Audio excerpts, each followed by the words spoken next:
think I made a word up earlier and said longevity. I meant to say longevity. I don't know where I got that word, but when it comes to this engine, that's really my only concern, is just the longevity of this turbocharged 4-cylinder, because everything else, which I'll show you here on the test drive, I've driven these several times, and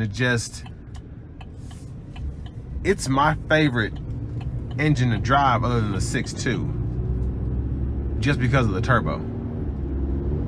Now, it's not as fast, but I just like the boost you get from this huge truck. Feels like you're driving like a built pickup or something. But also, 18 miles per gallon in the city is, especially with this 4-wheel drive model, something to consider. Let's give it some throttle here.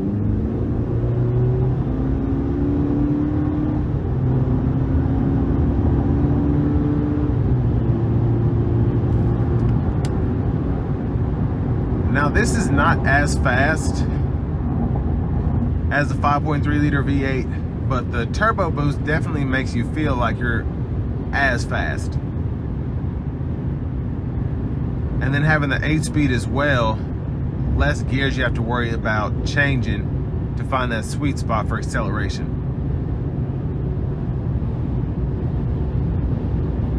And of course, ride comfort is pretty similar to every other Sierra or Silverado on 17, 18-inch wheels. Really good ride, really easy to control.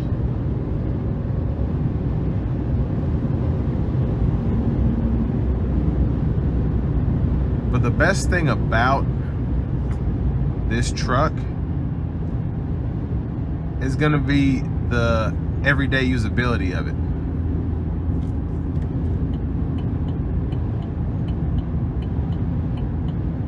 Because most people don't haul stuff in their trucks all day, every day, unless they use them specifically for work. So when you're commuting, just so you can pick something up from the store every couple of weeks, you're really not getting your money's worth. And the fact that this can haul enough, as opposed to maybe getting a V8, because people always get more than, with trucks in particular, they always want to have more than what they think they'll need. And I mean, you get the same capability in terms of the room in this truck. Acceleration is good enough compared to having a gas guzzling V8, and it's still as fun to drive, in my opinion.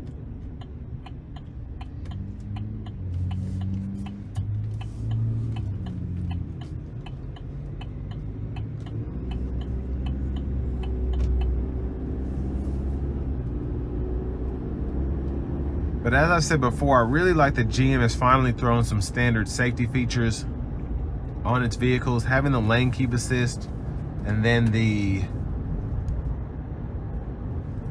forward collision alert and then the automatic high beams is a big plus, because when you're in the market, you shouldn't have to compare yourself to the Tundra and Tacoma and be like, wow, they have all this extra stuff that we don't have.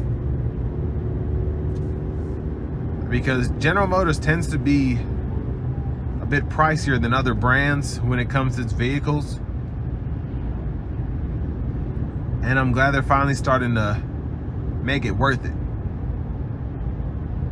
Of course, your Escalades and Hummers and all that have always had their own special place, specifically the Corvette.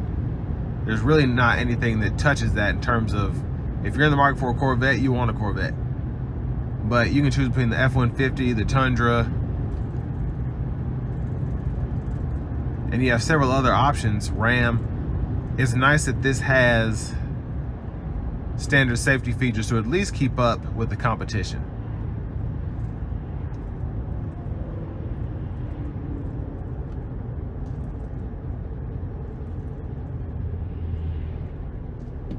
And I think the 2.7 liter was a really bold move by GM,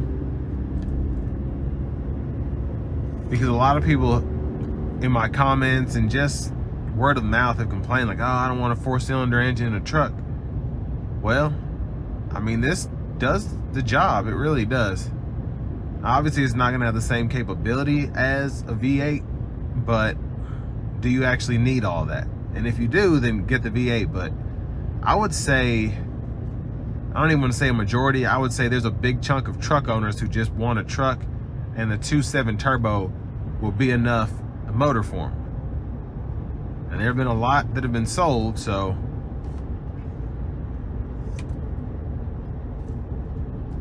but with all that being said, really good option here, especially for the price.